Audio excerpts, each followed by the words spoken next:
Tiene su pequeña historia, porque esto responde a una petición expresa de una editorial muy importante, española, que me encargó precisamente una historia de los servicios secretos muy profunda, pero ese proyecto se frustró precisamente por los contenidos del libro, que no debieron satisfacer a determinadas instituciones, concretamente a los servicios secretos. Con posterioridad, otro editor, se llama Luis Valiente, de Actas, pues hizo con el manuscrito, me llamó y me dijo que tenía muchísimo interés en publicarlo.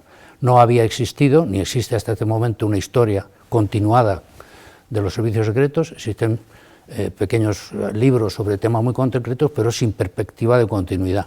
La dificultad que tienen estos libros es que si no cuentas cosas realmente interesantes, frustras al lector, y si cuentas demasiado, pues te creas enemigos innecesarios. Entonces se mantuvo un equilibrio entre lo que se podía contar y lo que de hecho se ha contado, que son necesarios absolutamente. Además, los servicios secretos están legitimados y legalizados en todas las democracias occidentales.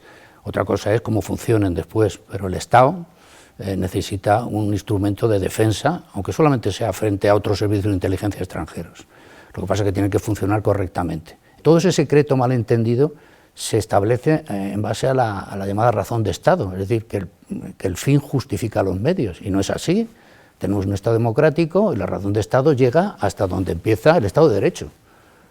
Entonces, este equilibrio entre lo que es legítimo, ilegítimo, lo que es ético, lo que no es ético, es un equilibrio muy difícil de mantener, se está permanente en el borde. Ahora, cuando se pasa esa frontera, hay que arrastrar las consecuencias. Quien la pase tiene que responsabilizarse de lo que hace y dar la cara y estar sujeto al procedimiento de investigación judicial, penal, lo que sea, que corresponda. Ese es el problema de los servicios secretos. Pero vamos, ya insisto, la razón de Estado terminado en vez del Estado de Derecho. Y eso no se puede conculcar. El secreto de Estado tiene que existir, pero para que lo de verdad eso es un secreto de Estado, no para que sea encubrir comportamientos espurios o bastardos. La Ley de Secretos Oficiales vigente data de 1968 y en su preámbulo, que es parte de la norma, hace referencia a la intervención nada más y nada menos que de las Cortes españolas, no las generales, que son las que rigen ahora democráticamente, y de la Secretaría General del Movimiento.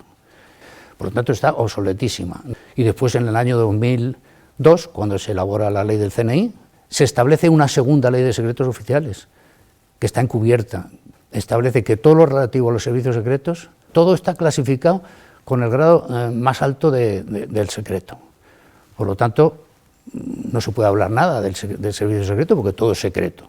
Hasta el punto que se da la paradoja de que cuando se lleva algún tema a comisión de fondos reservados, los comparecientes, que son uno por cada grupo político, no pueden ni comunicar a su partido para fijar una posición política lo que se les ha comunicado en esa comisión. Luego, esto es un absurdo kafkiano. O sea, está todo bajo secreto, por lo tanto eso hay que reconducirlo. Bueno, evidentemente los servicios son servicios del Estado y no hay que confundir tampoco el gobierno con el partido que gobierna. El gobierno administra el Estado, pero es que los servicios secretos españoles desde su fundación siguen trabajando no para el gobierno, más allá, para el partido del gobierno. De hecho, en la transición trabajaron mucho para hacer presidente de la UCD a Adolfo Suárez, con operaciones pues, muy reprobables. Después, en la época del PSOE, pues, este periodo en el que el general Manglano estuvo 14 años jefe de los servicios secretos, pues pasó lo mismo. Pero evidentemente aquí han estado siempre más al servicio, digo, no ya del gobierno, sino del partido que gobierna.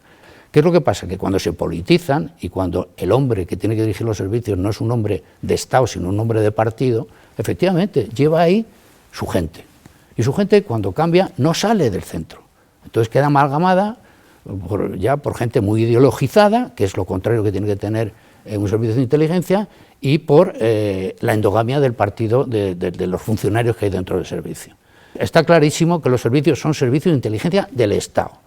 Y deben de seguir siéndolo así, y con las limitaciones morales, éticas y legales que les corresponden. Bueno, hay una cuarta pata del banco que es el Partido Comunista de España, también estuvo integrado en eso, pero efectivamente está en los servicios de inteligencia, los propios, los que era el SECED, está el servicio, las unidades operativas del Estado Mayor, que es de donde estaba originalmente en el régimen franquista lo que se llamaba entonces servicios de información, no inteligencia. ¿Qué es lo que pasa? Que el asesinato de Carrero Blanco fue un magnicidio que no se quiso prevenir, porque fueron alertados de lo que pasaba, no se quiso perseguir y no se quiso juzgar, no hubo juicio. Entonces, ¿a qué respondía? Respondía sobre todo a intereses norteamericanos, que era lo que estaban tutelando la transformación del régimen. España era un país estratégicamente situado y era fundamental como base de reacción operativa, como base del Mediterráneo, en fin, un interés privilegiado. Y entonces lo que pasó es que cuando el general Franco nomina presidente del gobierno a que era vicepresidente, se dan cuenta que el franquismo podía tener una continuidad sin Franco, y les dio miedo de que durante ese interín de la presidencia de Carrero Blanco pues surgieran unas alternativas al régimen de Franco, digamos, muy reaccionarias y muy de lo que se llamaba el búnker del régimen.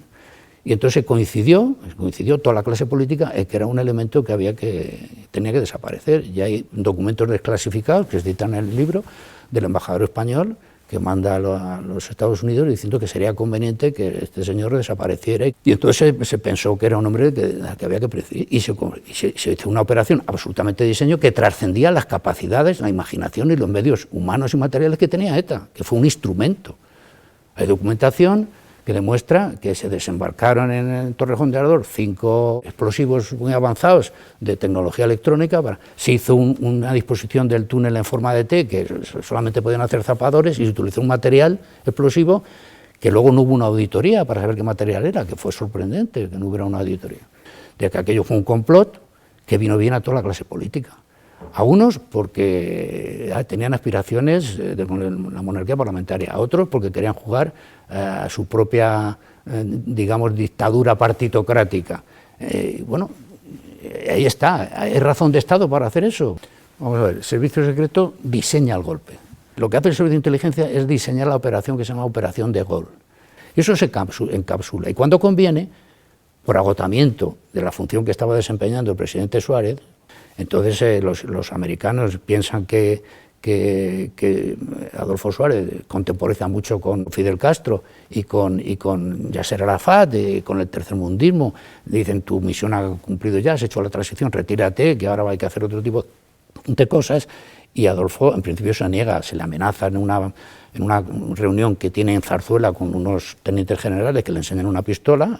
En un momento dado el rey se excusa, sale y en ese momento le pone una pistola encima y dice, ¿en base a qué queréis que me vaya? Le dicen, en base a esto.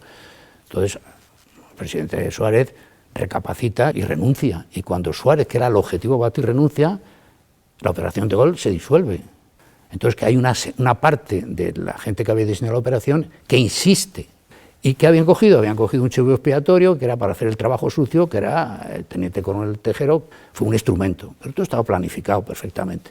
Se sorprende cuando espera que el elefante blanco sea otra persona y entra el general Armada. Y dice, pero tú eres el general Armada, tú eres el elefante blanco. Entonces le presenta al gobierno que iba a presidir Armada y encuentra que hay un popurrí de socialistas, comunistas, Soletura, uno de ellos, y dice, bueno, yo no he dado un golpe para esto, ni lo que se me ha hablado. No vas a entrar al hemiciclo, no le deja entrar al hemiciclo. Y el elemento que habían utilizado como detonador de la situación de vacío político es el que se carga el golpe, porque no le deja entrar. Como ya había un acuerdo previo entre todos los partidos políticos para que en la sede parlamentaria Armada se postulara como presidente y se aprobara, por lo tanto pasaba a ser legítimo, porque la soberanía estaba ahí todavía, pues el que aborta el golpe es Tejero. El rey está enterado de todo y está súper demostrado. Como lo iban a traicionar gente, que el comandante de Cortina era de su promoción, que Milán del Bosch y el general Mar eran pro-monárquicos de toda la vida, históricamente sus familias, y luego sus hombres de confianza, pues eran Gutiérrez Mellado, que él lo designó para hacer la transición. Díez Alegría ya no estaba en esos temas, pero bueno, era lo mismo y es impensable, y además está absolutamente demostrado. O sea que efectivamente, el rey está clarísimo que sabía la operación, que participaba en ella, una imprudencia tremenda, propia de otros momentos históricos en donde los Borbones se han manifestado de esa forma, pero bueno, aquello se solucionó como se solucionó, pero que aquello fue diseñado por el Servicio de Inteligencia y con conocimiento de Su Majestad es inapelable. Operación de diseño. Operación de diseño, cuando hablamos de operación de diseño, hablamos de servicios de inteligencia. Los 4 desarrapados o 12, como lo llamó el juez instructor, que fueron con las mochilas poniendo los explosivos en la red de transporte de Renfe, no tenían capacidad para hacer un diseño de ese tipo. Y sobre todo utilizaron dos tipos de explosivos distintos. Uno que era asequible en España, que era o bien titadine o bien goma 2, que se utilizó para explosionar el piso de Leganés, donde murieron casualmente, se inmolaron, que no se inmolaron, los inmolaron de los que habían participado en el atentado. Pero en las explosiones en los trenes se utilizó un explosivo que todavía no se sabe cuál es. Pues eso, la diferencia está que en vez de hacer una explosión en forma de boquete, hace una explosión en forma de cizalla. Es un explosivo militar clasificado, que es el C4, que lo inventaron los ingleses y se produce en muy pocos sitios, que tiene una trazabilidad perfecta y que solamente sale de arsenales que están muy controlados y que lo pueden facilitar 3 o 4 ejércitos occidentales, no más. Y después nos investiga, hay una serie de cosas, se achatarra. Todavía los servicios de inteligencia han sido capaces de averiguar quién achatarró los trenes y los lavó con lejía. No se ha sabido, o se ha sabido y no se ha querido decir. Entonces, ese tipo de cosas, es una operación de superinteligencia, la eliminación de los participantes y después el juicio, en que entran en el juzgado casi una veintena de personas, se juzga, se condena a 10 o 12 por cosas que no tienen nada que ver, por tenencia de drogas, y solamente hay uno, que como autor material, que se carga el pato, pero no salen los instigadores ni los autores intelectuales. Entonces, hay muchos datos de que eso se hace, ese atentado se hace por algo. ¿Qué es lo que había hecho? Pues haber seguido la pista marroquí. Pero es que no se sigue la pista marroquí. Podía haber investigado, porque lo que no puede hacer la policía ni la Guardia Civil ni los juzgados es investigar a Marruecos, pero sí que podían haber investigado perfectamente. Y la connivencia, posiblemente, entre la inteligencia marroquí con la francesa, que es quien la tutela. Los franceses tutelan a los marroquíes. Y ahí está, ahí nos tenemos que quedar. Pero que fue otro gran hito de inseguridad del Estado, donde los servicios secretos no cumplieron su misión de defender los intereses, el sistema, el Estado español, los intereses españoles, en España y fuera de España, de todo tipo, y el Estado de Derecho. La reversión de la dinámica electoral, pues es que Rajoy iba a ganar por mayoría goleada. Pues las encuestas decían que barría, porque se había solucionado el problema económico, en fin, a base de vender empresas públicas, el déficit presupuestario, y eso se revirtió. Descallar dice en primera instancia que es ETA. Induce al gobierno a error, y ahí fue el tremendo error. No se supo trabajar la crisis, la gente le sentó muy mal un engaño que fue un atentado salvaje. Es que comparando la dimensión del Estado, la población española fue mucho más brutal que el de las Torres Gemelas de Nueva York, y aquello fue muy convulso. Entonces fue otro error de valoración del CNI y después de investigación. Los servicios secretos siempre han tenido mucho interés el controlar los sistemas de comunicación, el acceso a los medios informativos. Han tenido infinidad de pantallas, empresas de pantalla, que eran agencias informativas, incluso infiltraron mucha gente en los medios de comunicación, todos los servicios secretos. Cuando la adquisición informativa de tipo humano era importante.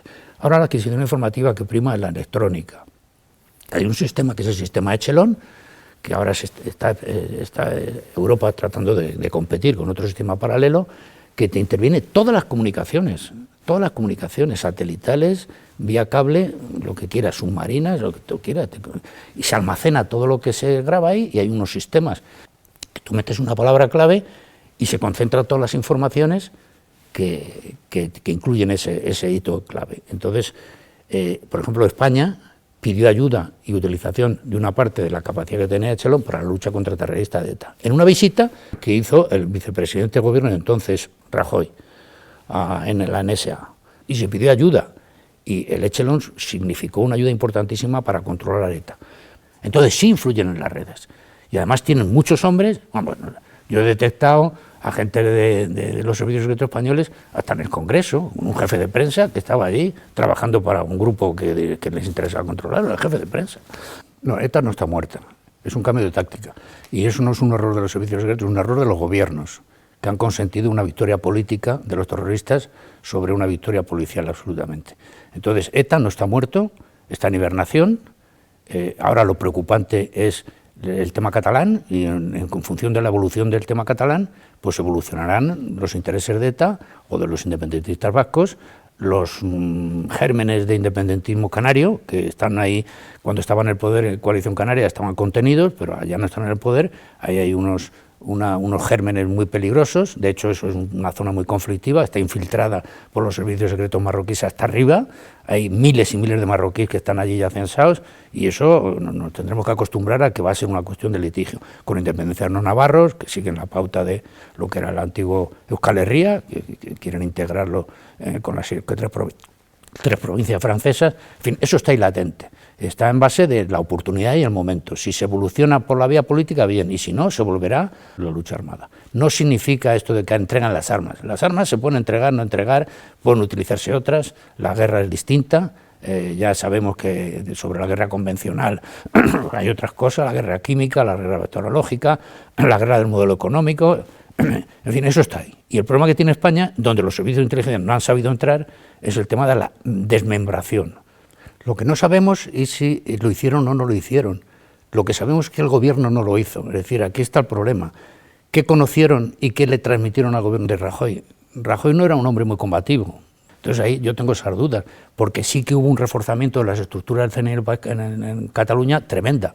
No se puede juzgar a los servicios por lo que hace el gobierno. Pues hacen lo que se les pide, pero es que no tiene sentido que no estuviera controlado este señor, el Puigdemont, pues es que es muy sencillo, pues es que es sencillísimo. Ahí está el trasfondo político de la cuestión. Hombre, yo creo que el tema de la relación entre Podemos y los chavistas es de oportunidad, mañana será otro, es un elemento de interés prestado. Lo que pretenden esto es el Partido Comunista reconvertido. O sea, el Partido Comunista, yo creo que no hay ningún país del mundo que existe, salvo Cuba. Y lo que pretende la gente de Podemos es prevalecer, solamente puede prevalecer en un sistema de caos.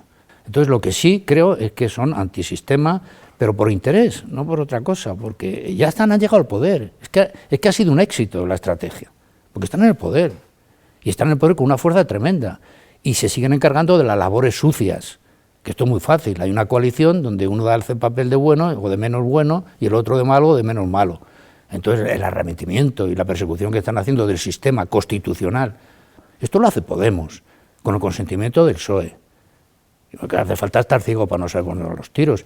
Yo no los vinculo tanto al bolivarianismo como a otros intereses mucho más peores, más ilegítimos, que la revolución del sistema, porque es donde ellos pueden crecer. O sea, que yo estoy más en que tienen sus propios objetivos y que los reconducirán como quieran. Si quieres ver más contenidos de Alto y Claro TV, suscríbete a nuestro canal de YouTube.